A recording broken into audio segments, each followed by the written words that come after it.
अस्सलाम वालेकुम दोस्तों। मैं डॉक्टर कामरान आफ्ताब अहमद अपने नए व्लॉग के साथ आपकी खिदमत में हाजिर हूँ। दोस्तों, आज की सबसे बड़ी जो खबर है, जो होनी चाहिए थी, लेकिन मेरे ख्याल में शायद पाकिस्तान में उसको बहुत ज्यादा कवरेज नहीं मिली, और उसकी बहुत ही जाहिरी सी वजूहत है। और वो खबर ये थी कि यहाँ पे यूनाइटेड किंगडम में जो हसन नवाज साहब हैं, जो नवाज शरीफ साहब के जो छोटे बेटे हैं, उन्होंने खुद को कुछ अर्सा पहले बैंकरप्ट डिक्लेयर किया था। तो आज HMRC ने, जो यहाँ का इदारा है टैक्स वसूली का, उन्होंने उन पर टैक्स गबन का इल्जाम लगाया है और उन्हें जुर्माना किया है। इसके साथ साथ कुछ डेवलपमेंट्स हुई हैं अदलिया पे भी, अदलिया में भी। तो इन्हीं पर आज मैं बात करूंगा, मगर अपने वीडियो का आगाज करने से पहले हमेशा की तरह दो गुजारिशात। एक तो ये कि आपने 26 नवंबर 2024 का सनेहा नहीं भूलना, और दूसरी गुजारिश ये कि अगर आपको मेरा वीडियो पसंद आए तो इसे लाइक करें, शेयर करें, मेरे यूट्यूब चैनल को सब्सक्राइब करें। अगर आप इसे सब्सक्राइब करेंगे, इसे शेयर करते रहेंगे, इस पे कमेंट करेंगे, तो इसकी वजह से यूट्यूब का एल्गोरिदम थोड़ा सा मेरे चैनल को फेवर करेगा और इसकी विजिबिलिटी बढ़ जाएगी, जो कि इस वक्त फायरवॉल की वजह से पाकिस्तान में बहुत ही महदूद है। बहरहाल दोस्तों, जो पहली खबर जिस पे मैंने बात की शुरू में, हसन नवाज साहब की, ये खबर खैर कुछ अर्सा पहले आई थी, लेकिन उस वक्त इसको कोई ज्यादा कवरेज नहीं मिली। मैंने इस पर थोड़ी सी बात की थी उस वक्त। खबर इस तरह थी कि नवाज शरीफ साहब के जो बेटे हैं हसन नवाज, उन्होंने खुद को बैंकरप्ट डिक्लेयर किया है। ये जो टैक्स गोशवारे हैं इनके 2015 और 16 के, उनमें इन्होंने टैक्स नहीं था दिया और उन्होंने खुद को बैंकरप्ट डिक्लेयर किया था। आज HMRC ने अपनी वेबसाइट पर उसका पूरा रिकॉर्ड जो है वो सामने रख दिया है। तो सबसे पहले तो मैं नवाज शरीफ साहब के चाहने वालों को और हसन नवाज साहब के चाहने वालों को मुबारकबाद देना चाहूंगा कि यूके में, जाहिर है पूरी दुनिया के बिजनेसमैन होते हैं, एक ये ग्लोबल कंट्री है, लेकिन इतनी बड़ी जो तादाद है लोगों की, उसके बावजूद हसन नवाज साहब की अगर आप कारकर्दगी देखें तो इंडिविजुअल लेवल पे ये पहले नंबर पर आए हैं टैक्स गबन के मामला पे। लेकिन अगर टीम बेसिस पे इनकी कारकर्दगी देखें तो ये दूसरे नंबर पर है, यानी कि इनसे ज्यादा एक ही कंपनी है जिसने टैक्स गबन किया। तो बहरहाल जी, जो HMRC ने अपना रिकॉर्ड भेजा है, उसके मुताबिक इन्होंने तकरीबन सवा तीन अरब, सॉरी 3.5 अरब के करीब टैक्स है जो इन्होंने नहीं अदा किया, इन्होंने छुपाया। और उसके अलावा इनके ऊपर तकरीबन 2.25 अरब के, पाकिस्तानी रुपयों में मैं बात कर रहा हूँ, 2.25 अरब की पेनल्टी डाली गई है, जुर्माना डाला गया है। ये तकरीबन 5.25 से 5.5 अरब के दरमियान कोई रकम बनती है। दोस्तों, पाकिस्तान में तो जाहिर है कोई टैक्स का निज़ाम इतना सख्त नहीं है। अब वहां पर आप दे दिला के बहुत सारा काम चला लेते हैं, या अगर देना दिलाना आप ना भी चाहें, अदालतों में जब केस जाता है तो वहां पर चीजें मैनेज हो जाती हैं इजीली। लेकिन यूके में अगर जो टॉप के 2 क्राइम जो समझे जाते हैं, जो सबसे बड़े क्राइम समझे जाते हैं, वो 2 ही हैं यहाँ पे यूके में। एक ये कि अगर आपने कोई रेप किया है तो इसको बहुत ही बड़ा क्राइम समझा जाएगा और आपको माशरे में बहुत ही बुरी निगाह से देखा जाएगा। जेल अगर आपको हो जाती है, जाहिर है इस तरह के मामलात में जेल भी होती है, तो जेल में आपके साथ अच्छा सलूक नहीं किया जाता। और दूसरा मामला होता है टैक्स गबन का। अगर आपने टैक्स गबन किया है तो इसे यहाँ पर बहुत बड़ा क्राइम समझा जाता है। इंटरेस्टिंगली अगर आप बात करें कि किसी ने किसी को मार दिया है या कत्ल कर दिया है, जाहिर है वो भी बहुत बड़ा जुर्म है, लेकिन शायद उसको कुछ हद तक एक्सेप्टेंस मिल जाती है यूके के माशरे में, क्योंकि वो समझते हैं कि शायद इसके पास कोई और ऑप्शन नहीं था सिवाय कत्ल करने के। लेकिन ये जो 2 मामला हैं, यानी कि रेप का मामला और जो टैक्स की इवेजन होती है, इसको बहुत ही सीरियस कंसीडर किया जाता है। बहरहाल यहाँ पर इस पर बहुत सारी सजा भी होती है। अब मुझे ये अब तक समझ नहीं आ सकी कि जो हसन नवाज हैं उन्होंने खुद को बैंकरप्ट क्यों डिक्लेयर किया, क्योंकि जाहिर है उनके पास वकला होंगे, उनके अकाउंटेंट्स होंगे जिन्होंने उन्हें बताया होगा कि अगर आप इस तरह करेंगे तो इसके ऊपर पेनल्टी भी पड़ेगी और आपको फिर जेल भी हो सकती है। अब जो टैक्स इवेजन है उसकी सजा मेरे ख्याल में 7 साल तक है। लेकिन अगर मैं बात करूं कुछ ऐसा पहले की एक खबर की, जो मैंने शेयर भी की थी, और वो खबर ये थी कि शायद अ, नवाज शरीफ साहब और उनकी फैमिली जो है वो यूके से अब हिजरत करना चाह रहे हैं। वो शायद क्योंकि एमन फील्ड अपार्टमेंट्स जहां पर ये मुकीम है, वहां पर ओवरसीज पाकिस्तानियों ने इनका जीना दोभर किया हुआ है। वहां पर ये अपनी आज़ादी के साथ घूम फिर नहीं सकते, इन्हें हर वक्त सिक्योरिटी के हिसार में रहना पड़ता है, और उसकी वजह ये नहीं है कि इन पर कोई अटैक हो जाएगा, बल्कि इन्हें सिक्योरिटी हिसार इसलिए चाहिए होता है कि लोग इनके खिलाफ हर वक्त नारेबाजी कर रहे होते हैं। वहां पे एवन फील्ड के जो बाकी मकीन हैं वो इस वजह से बहुत तंग हैं, और शायद इस वजह से शरीफ फैमिली पर बहुत सारा प्रेशर भी है कि वो यहाँ से कम से कम निकल जाए। यूके में चूंकि वैसे ही पाकिस्तानी बहुत हैं, तो नवाज शरीफ साहब को शायद शक है कि कहीं पे भी ये यूके में अगर कहीं और भी मूव हो जाए तो इसी तरह के हालात का सामना करना पड़ सकता है।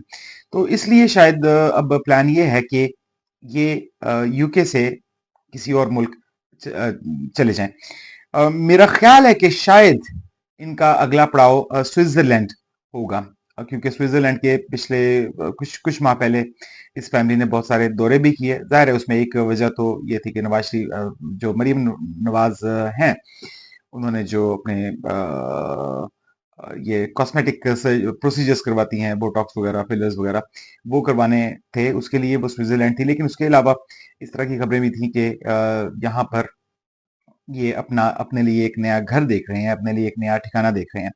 तो मेरा ख्याल है कि जो हसन नवाज ने भी खुद को बैंकक्रप्ट डिक्लेयर किया है, अ, उसकी वजह भी यही है कि ये शायद पैसे बचाना चाह रहे हैं, और ये चाह रहे हैं कि उन्हीं पैसों से दुनिया के किसी और मुल्क में, फॉर एग्जांपल स्विट्जरलैंड में, अपना एक ठिकाना बनाया जाए। लेकिन इसमें जो सिर्फ एक इंटरेस्टिंग चीज हुई है वो पेनल्टीज जो डाली गई हैं हसन नवाज पर। मेरे ख्याल में शायद इस चीज का अंदाजा हसन नवाज को शायद नहीं था, या इनके वकला ने या इनके अकाउंटेंट्स ने शायद इन्हें मुकम्मल तौर पर नहीं बताया। ये एक अनएक्सपेक्टेड किस्म का इनके लिए शायद धचका होगा। तो मेरा ख्याल है कि यहाँ से मूव करने से पहले शायद ये मुनासिब समझें कि ये पेनल्टीज और ये टैक्स अदा कर दें, ताकि इस मुल्क में इनका आना जाना फिर मुस्तकबिल में लगा रहे, अगर इन्हें दोबारा माइग्रेट करने की जरूरत पड़े तो। बहरहाल मेरा ख्याल है कि ये जो 5.5 साढ़े 5 अरब रुपया है, ये इन्हीं के जो हमायती हैं नवाज शरीफ साहब के, या पाकिस्तान मुस्लिम लीग नून के, उन्हीं की जेबों से निकलने हैं। क्योंकि ये खबर जब सुबह आज आई उस वक्त तो पहले जो नवाज शरीफ साहब के सपोर्टर्स थे उन्होंने मुकम्मल तौर पर इसे फेक करार दे दिया। हालांकि ये खबर HMRC की वेबसाइट पर ये फिगर्स लगी हुई थी। लेकिन खैर वक्त गुजरने के साथ जब उन्हें पता लगा कि ये खबर ठीक है, तो अब वो मुख्तलिफ और अहमकाना तरीकों से ताबीलात देने की कोशिश कर रहे हैं कि हसन नवाज साहब इसमें बिल्कुल मासूम हैं, और शायद उन्हें फंसाया गया है या उन्हें वर्गलाया गया है, वगैरह वगैरह। बहरहाल लेकिन जो समरी है वो यही है कि ये पैसा इन्हीं लोगों की जेब से निकलेगा। ये पैसा शायद इनके अपने बच्चों पे इस्तेमाल हो सकता था। बहरहाल अ, अब जो उसके बाद मैंने दूसरी बात करनी थी वो अदलिया पे करनी थी। उसकी वजह ये है कि जो काजी डोनट साहब हैं वो आज कल बड़े अरसे बाद मंजर आम पर आए। जो जान साहब हैं, मैं उनका सॉरी पूरा नाम भूल गया। उन्होंने कल ये खबर ब्रेक की थी। एक जनाजा था कराची में, वहां पर वो नजर आए लोगों को, और फिर उनके बकौल ही, जान साहब के बकौल ही, इनको काफी अ, मुश्किल पेश आई उस वक्त, क्योंकि लोगों ने इनसे मिलने से गुरेज किया। शायद सिर्फ दो ही लोग ऐसे थे जो इनसे मिलने के लिए आए या इनसे हाथ मिलाने की उन्होंने कोशिश की। लेकिन अब चूंकि काजी डोनट साहब को अपनी बेइज्जती का एहसास अच्छी तरह हो चुका था, तो उन्होंने इन दो हजरात से भी मुसाफा करने से गुरेज किया। बहरहाल मेरा ख्याल है कि ये जो इनकी मौजूदगी है अब इस वक्त, या मंजर आम पे ये आए हैं बड़े अरसे बाद, अ, ये शायद जो अब प्लान है, नवाज शरीफ और जरदारी और आसिम रजीम का जो प्लान है, उसकी शायद नेक्स्ट फेज में अब ये दाखिल होना चाह रहे हैं, उस वजह से इनको लाया गया है। और वो प्लान ये था कि जब election commissioner of Pakistan retire हो जाएंगे, तो उनके बाद किसी ऐसे शख्स को लाया जाएगा जो कि अगले इलेक्शन में इसी रिजीम का दोबारा साथ दे मुकम्मल तौर पर। और इसीलिए शायद काजी जो डोनर साहब हैं, वो दोबारा उनको सामने पेश किया गया है अवाम के। और मेरे ख्याल में अब एक माहौल क्रिएट किया जाएगा और इनको शायद चीफ इलेक्शन कमिश्नर बना दिया जाए। बहरहाल इसके साथ साथ इस्लामाबाद हाई कोर्ट के एक बड़े ही मोअज़्ज़ज़ जज एजाज इसहाक साहब ने एक जबरदस्त किस्म का खड़ा किया इस्लामाबाद हाई कोर्ट में आज। जी दोस्तों, वो खड़ा किया था कि इन्होंने एक तौहीने अदालत की कार्रवाई का आगाज किया। और ये तौहीने अदालत की कार्रवाई का आगाज इसलिए किया गया कि इमरान खान साहब से जो उनके वकला को मिलने नहीं दिया जा रहा, उसके ऊपर उन्होंने बेशुमार कई दफा हुक्म दिया जेल हुकाम को और पुलिस अफसरान को कि इमरान खान साहब की मुलाकात करवाई जाए। मेरे ख्याल में ये जो मिशेल यूसुफजई हैं, वो उनके हवाले से ये मुलाकात थी और वो शायद वो कोई साइन करवाना चाह रहे थे इमरान खान साहब से या कंफर्मेशन चाह रहे थे कि मिशेल यूसुफजई उनकी वकील हैं या नहीं है। लेकिन इस पर जाहिर है अब जो कर्नल साहब इस वक्त अडयाला जेल को चला रहे हैं, उन्होंने इसमें इसमें रेजिस्टेंस पैदा की और बारहा कोशिश के बावजूद इमरान खान साहब की मुलाकात नहीं करवाई जा सकी। तो उसके ऊपर फिर एक तौहीने अदालत की कार्रवाई का आगाज इन्होंने करना था। लेकिन फिर इन्हें अचानक पता लगा कि वो केस ही जस्टिस साहब से लेकर किसी और बेंच को भिजवा दिया गया है। और ये काम किया है उन जज साहब ने जो भी लाहौर से ट्रांसफर हुए हैं हाल ही में इस्लामाबाद हाई कोर्ट में जस्टिस आमिर फारूक की जगह। अच्छा, जस्टिस आमिर फारूक बिलाशुबा एक बेजमीर जज साबित हुए। लेकिन जब आप उनके उनकी रिप्लेसमेंट को देखते हैं, तो आपको अंदाजा होता है कि जस्टिस आमिर फारूक साहब शायद इनके मुकाबले में कोई फरिश्ता ही थे, क्योंकि इन्होंने किसी ज़ाब्ते के बगैर ये सारे केसेस जो इनका केस था एजाज इसहाक साहब के सामने था, उसको केस को ही उठा के किसी और तरफ लगा दिया। जब एजाज इसहाक साहब को आज इस चीज का पता लगा, तो उन्होंने इस पर तौहीने अदालत की कार्रवाई का आगाज करने का कहा और उन्होंने इस बारे में सोचा। लेकिन फिर अचानक ही इन्हीं जो ये लाहौर हाई कोर्ट वाले जो डोगर साहब हैं, इन्हीं की तरफ से उनकी जो कॉज लिस्ट है वो मुकम्मल तौर पर उड़ा दी गई। अब जाहिर है एजाज इसहाक साहब इस वक्त शायद तुले हुए हैं कि वो आखिरी हद तक जाएंगे, लेकिन at the end of the day वो एक इतने इस वक्त मैं तो यही कहूंगा कि नकार खाने में इस वक्त तूती की आवाज कौन सुन सकता है। लेकिन मेरे ख्याल में अल्टीमेटली एजाज इसहाक साहब को ही इस्लामाबाद हाई कोर्ट से जाना पड़ेगा। मेरा ख्याल ये है कि अगले कुछ दिनों में या कुछ हफ्तों में इस तरह की मुख्तलिफ जो कैरेक्टर एसेसिनेशन है वो शुरू कर दी जाएगी एजाज इसहाक साहब की, और इन्हें मजबूर किया जाएगा कि ये रिजाइन दें और अपने घर पे आराम करें। अम, बहरहाल इसके अलावा एक और अदलिया से रिलेटेड खबर, जस्टिस अबीर साहिबा हैं कोई यहाँ पर लाहौर हाई कोर्ट में। इन्होंने कल एक अजीबोगरीब फैसला दिया जिसपे आपने पहले ही बहुत सारे तबसरे सुन रखे होंगे। खासकर बैरिस्टर शहजाद अकबर साहब ने इस पर बड़ा ही माकूल किस्म का एक तजिया किया है।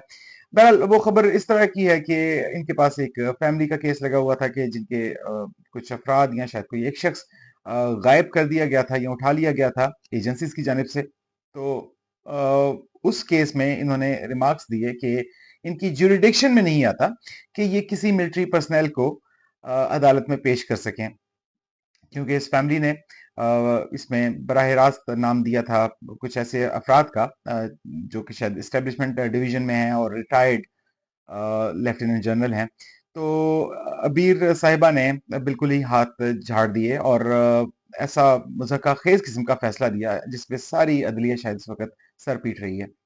दोस्तों अदलिया से जुड़ी हुई एक और खबर भी है और वो खबर ये है कि अहमद नूरानी साहब जिन्होंने एक स्टोरी ब्रेक की बड़ी ज़बरदस्त किस्म की आज से 3-4 रोज़ पहले, उसकी हम एक्सपेक्ट कर रहे थे कि रिपरकशंस होंगी पाकिस्तान में और फिर रिपरकशंस आई भी और रिपरकशंस इस तरह आई कि इनके जो भाई हैं वहाँ पर 2 भाई उनको रात गए उठा लिया गया उनके घर का दरवाज़ा तोड़ के और इनकी वालदा के साथ और इनकी बहन के साथ बहुत ज़्यादा बदतमीज़ी की गई और फिज़िकल किस्म की बदतमीज़ी की गई। अगर आप अहमद नूरानी साहब का इस पे बयान सुने तो आपका जो सर है वो शर्म से झुक जाता है। मैं ख़ैर वो चीज़ें यहाँ पर रिपीट नहीं करना चाहता जो उन्होंने एक वीडियो मैसेज में खुद रिकॉर्ड करवाई हैं। अगर आप सुनना चाहें तो अहमद नूरानी साहब का वो वीडियो क्लिप सोशल मीडिया पर अवेलेबल है इस वक़्त। बहरहाल अहमद नूरानी साहब की आज जो वालिदा हैं वो गईं अदालत में और उन्होंने इल्तिजा की कि उनके बेटों को गायब कर दिया गया है और उनका सुराग लगाया जाए। आमतौर पर इस तरह होता है कि इस तरह के केसेस को फौरी तौर पर सुना जाता है क्योंकि अगर कोई शख्स गायब हो गया है तो इसमें ये खदशा मौजूद होता है कि इस वक़्त वो शायद ज़िंदा हो लेकिन अगर इस तरह के केसेस को डिले किया जाए तो उनकी जान को भी खतरा होता है। तो इसलिए ऐसे मौके पर ये केसेस फ़ौरन सुने जाते हैं या फ़ॉर्मेलिटी कम से कम पूरी की जाती है। लेकिन अदालत ने कमाल ढिठाई का मुज़ाहिरा करते हुए इस केस को सुना ही नहीं और इसे शायद एडजर्न कर दिया। बहरहाल ये तमाम ही जज साहिबान जो इस वक़्त अदलिया में बैठे हुए हैं, चाहे वो इस्लामाबाद हाई कोर्ट में हो, इस्लामाबाद की लोअर कोर्ट्स में हो, लाहौर हाई कोर्ट में हो, सुप्रीम कोर्ट में हो, इन सब का एहतसाब तो ज़रूर होगा इंशाल्लाह। वक़्त बदलते हुए देर नहीं लगती, अच्छे वक़्त की मुंतज़िर सारी पाकिस्तानी अवाम है। रमज़ान का महीना है, मेरी भी आपसे यही गुज़ारिश होगी, यही इल्तिजा होगी कि अपने गुनाहों की माफ़ी माँगे और ऐसे और उन गुनाहों की माफ़ी माँगें खुदा ताला से जिनकी वजह से हम पर इस तरह के नाजायज़ और करप्ट लोग मुसल्लत किए गए हैं, अज़ाब की सूरत में। बहरहाल दोस्तों, मुझे अपने अगले व्लॉग तक इजाज़त दीजिए और अपना ख़्याल रखिए। पाकिस्तान ज़िंदाबाद।